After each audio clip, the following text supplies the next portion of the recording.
Hello my dear students. तो हमने part third में देख लिया था, सॉरी पार्ट टू हो चुका था, अब हम पार्ट थ्री करेंगे। फाइन।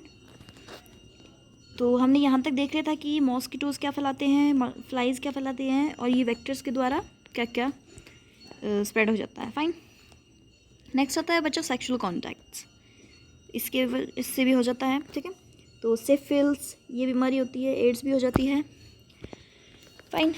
दूसरा है AIDS virus can also spread through blood transfusion. Blood transfusion, एक की बॉडी में से निकाल के दूसरी बॉडी में ब्लड डालने से भी एड्स हो जाता है। Fine.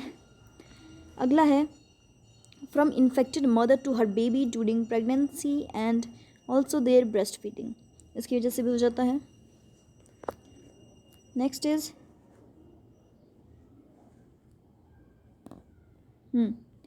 Next is contacts that do not spread AIDS. तो वो कौन सी कॉन्टैक्ट्स हैं जिसकी वजह से एड नहीं फैलता। AIDS is not a contagious diseases and it does not spread by casual contact such as shaking hands। casual contact से नहीं होता, जैसे आपने हाथ में लाया था आपको एड्स हो गया, no. Next is coughing and sneezing, इससे भी नहीं होता। किसिंग एंड एम्ब्रेसिंग, इनसे भी कुछ नहीं होता, ठीक है। एम्ब्रेसिंग मीन्स गले लगना। हाँ। Next is sharing utensils and telephone, इन सब से एड्स वगैरह नहीं फैलता। ओके, यूटेंसिल यानी बर्तन वगैरह। Next is swimming pools and toilets, इन सब की वजह से भी नहीं फैलता। शेयरिंग टावल वगैरह शेयर करने से ऐसे नहीं होता, ठीक है। नेक्स्ट इज ब्लड शकिंग इंसेक्ट्स, जैसे मच्छर वगैरह वो फैला गए, नो, हेड्स ऐसे नहीं फैलता। Fine. Next is crowded transport, जो भीड़ भाड़ वाली जगह पे चले जाएंगे आप तो वो एड्स फैल जाएगा, नो। कोरोना वायरस जैसा नहीं है। So let's move to next. Wash your hands after petting animals और touching any surface they come into contact with. आपने पैड्स वगैरह को जब भी आप टच करते हैं या फिर उनकी टच की जगह पर टच करते हैं, उस जगह को भी आप धुलाना चाहिए, क्योंकि एनिमल्स भी एक तरीका बन जाते हैं कि वो स्प्रेड करने का, एड्स इससे भी स्प्रेड हो जाता है। Okay, it's very important. Okay, मजाक नहीं। Next is principles of treatment. Treatment के क्या क्या प्रिंसिपल होते हैं। The treatment of infectious diseases consist of 2 steps. They are to reduce the effects of diseases, symptoms. Effect क्या होता है डिजीज का, जिससे हम पता लगता है कि कौन सी बीमारी है, वो है symptoms. Next is to kill the microbes which cause the disease. वो माइक्रोब्स मार दिए जाएं जिन्होंने बीमारी फैलाई है, जिन्होंने बीमारी की है। फाइन। नेक्स्ट इज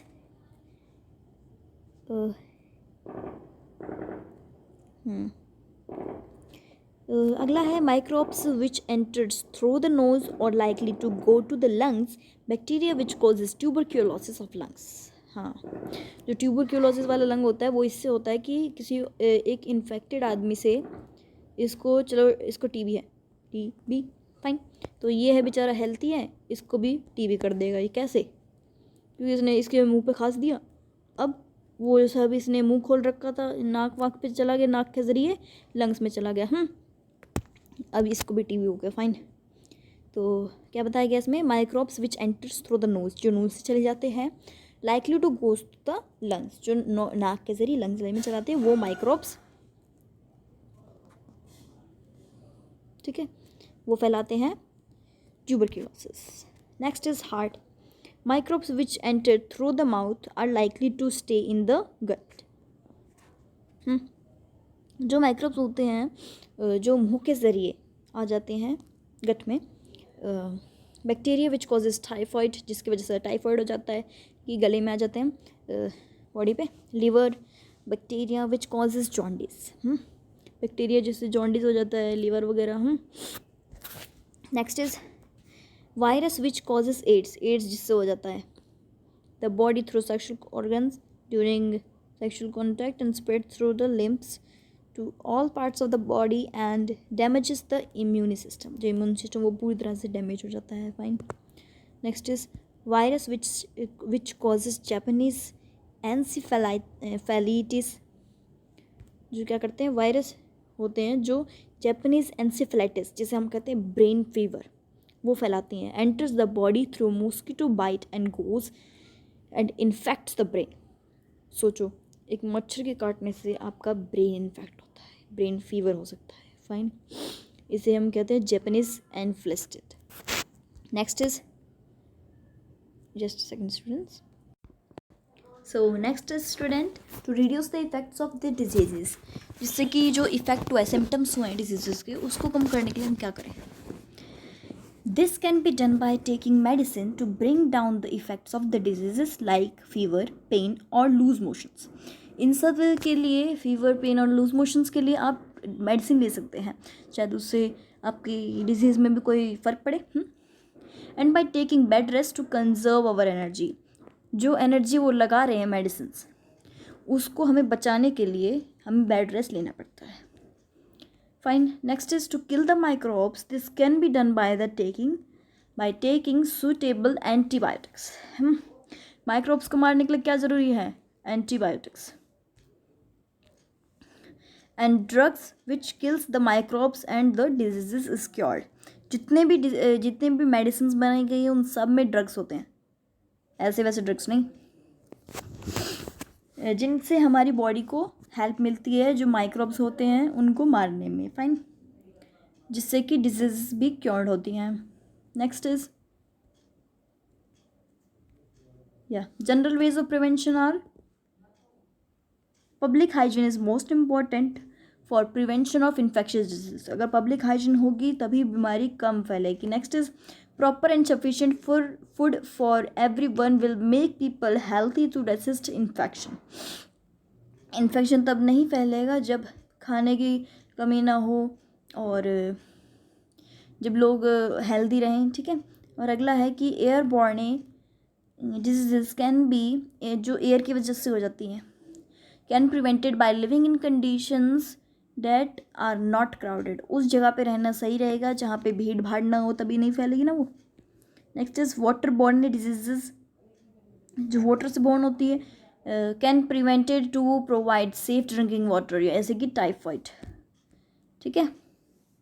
अगर आप साफ पानी पियेंगे तो टाइफाइड क्यों होगा। Next is vector borne diseases can be providing by clean environment. अगर साफ सुथरे इन्वायरमेंट में रहेंगे तो मच्छर कहीं से आ भी नहीं पाएगा, ना मक्खी आएंगी। Fine, so next is what are the principles of prevention. Prevention करने के कौन सी प्रिंसिपल्स हैं, यानी कि इंपॉर्टेंस है। तो सबसे पहला है, these are 2 ways of prevention of infection diseases. They are, कौन से हैं, 2, जनरल वेज और स्पेसिफिक वेज। आप देख लेते हैं दोनों में क्या क्या है। तो स्पेसिफिक वेज को पढ़ लेते हैं पहले बच्चा। Specific, just a second, specific way of prevention में क्या आता है। The specific way of prevention infectious diseases is immunization by taking vaccines. Vaccine लेके भी आप इन्फेक्शन वाली जो डिजीज़ है उसे प्रिवेंट कर सकते हैं। Vaccines provide immunity. वैक्सीन्स क्या क्या मिलता है वो देखते हैं। वैक्सीन हमें इम्यूनिटी प्रोवाइड करती है और इन्फेक्शन डिजीज़ से लड़ने में मदद करती है। कौन सी, टेटनस, डिफ्थेरिया, वूपिंग कफ और measles and polio also etcetera, ठीक है। इसके लिए भी वैक्सीन होती है ना। Next is, our body has an immune system which finds microbes infection, ठीक है। When this system first sees an infection microbe, it kills the microbe and remembers its, so it microbe enters the body the next time it responds to it vigorously। यानी कि अगर एक बार body में virus आया तो वो body याद रखती है कौन सा वायरस था वो, दोबारा आने में वो दोबारा जब वो आता है तो उसे अच्छी तरह मजा चखाती है वायरसली, ठीक है। Vaccines mimic the infectious microbes strengths our immune system and protects the body from infectious diseases, ठीक है। वैक्सीन से क्या होता है, एक बार आपने वैक्सीन लगा दी तो इसका मतलब ये नहीं दोबारा नहीं लगवाओगे, ऐसा कुछ नहीं है। लेकिन जब एक बार आपने लगवा ली तो उसका एक टाइमलाइन होता है कि 2 दिन बाद ही नहीं हो पाएगा आपको, यानी कि 2 महीने तक ये वैक्सीन काम करेगी, 2 महीने बाद फिर लगवानी पड़ेगी, ठीक है, ऐसा होता है। लेकिन 2 महीने के बीच में कुछ नहीं होगा, ऐसा बताया जाता है, ठीक है। So at last I would like to say thank you to everyone, thank you for watching my channel, and please like, subscribe and share my video so that everybody can learn. So this was the chapter Why Do We Fall Ill, chapter 13, NCERT class 9th, biology. Fine. So here the chapter ends. Bye bye for now.